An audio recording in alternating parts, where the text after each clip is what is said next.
Mark Rogers TV on the Penn State football scandal and the penalties handed down by the NCAA on Monday against the university.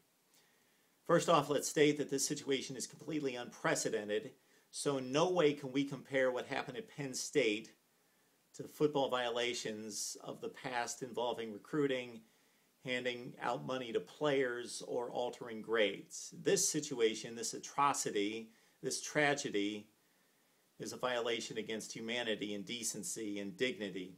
So in no way can we compare what happened here at Penn State to football violations of the past. So the job of the NCAA was nearly impossible, so we only evaluate based on what's appropriate and what's common sense. The number one penalty is the $60 million fine imposed against the university. This incident is completely wrong, so it's incalculable, and no wrong can be made right. What the NCAA did that's right here is take this fine and hand it to charities involving child abuse prevention and counseling. So the NCAA tried to make a wrong into a right and do something for good, as it did in this second penalty involving money as well, and what is calculated to be about a $13 million fine over the next 4 years against Penn State football. That is roughly the bowl money that would have been distributed to any member of the Big Ten over the next 4 years. So take that $13 million and add that to the $60 million, and that money all will go to child abuse prevention and counseling. So good job by the NCAA in trying to take something that's horribly wrong and make some good of it.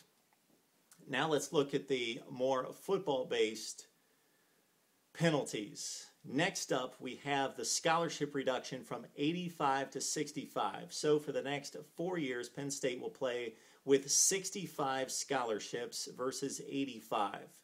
Not completely crippling, but certainly will downgrade their ability to compete at a high level in the Big Ten.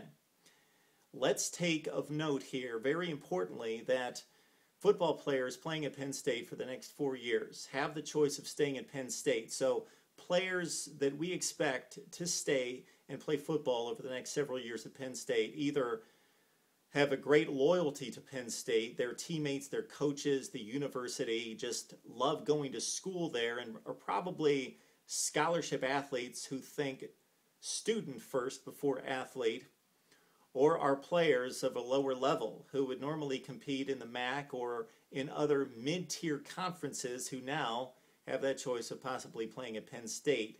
In no way can we think that high-level elite football players nationally will come to Penn State to play football because of the competitive disadvantage of not being able to play in the postseason and not being able to play and compete at the same level on the same playing ground as the Ohio States and Michigans and Nebraskas in the Big Ten. But those players do have the option of leaving Penn State. Therefore, the competitive situation is going to be crippling, not just for the next 4 years, but beyond. So the scholarship reduction seems to be appropriate. Reduce it, but not completely cripple the program for the next 4 years, and that effect will go beyond that, certainly down the road. Looking at the 111 wins that have been taken off the record books of Joe Paterno and countless football players over the last 13 years, from 1998 through the 2011 season, this is where the NCAA missed it. This is idiotic.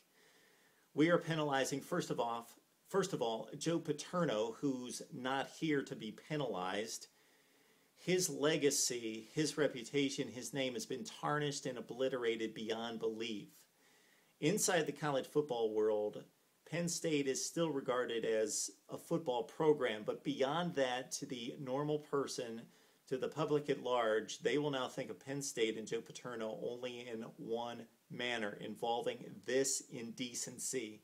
Therefore, his legacy has been completely destroyed, and no record can touch that. Therefore, why take 111 wins off the books and take it away from innocent football players who earned those victories? And we all saw the games. We've got the videotape. We know who won the games fair and square on the field. Once again, this is not a situation involving competitive advantage gained on the football field. This is an indecency of life. Therefore, don't mix football and life. Keep the 111 wins on the books. Those football players earned it. Penn State, as a football program and a football team, earned it. Joe Paterno even earned it as a football coach. He did the wrong thing involving Jerry Sandusky. If you want our complete take on that, we cut a video several months ago involving Joe Paterno's air of omission, his failure in all this. It's beyond belief. But as a football coach, he earned those wins. And more importantly, let's not penalize the innocent football players. They won the bowl games. They won 2 Big Ten championships. They won 111 football games over those 13 seasons. That makes no sense at all. So that's our take on the penalties. We need to hear from you on the Penn State football scandal and these penalties handed down by the NCAA on Mark Rogers TV.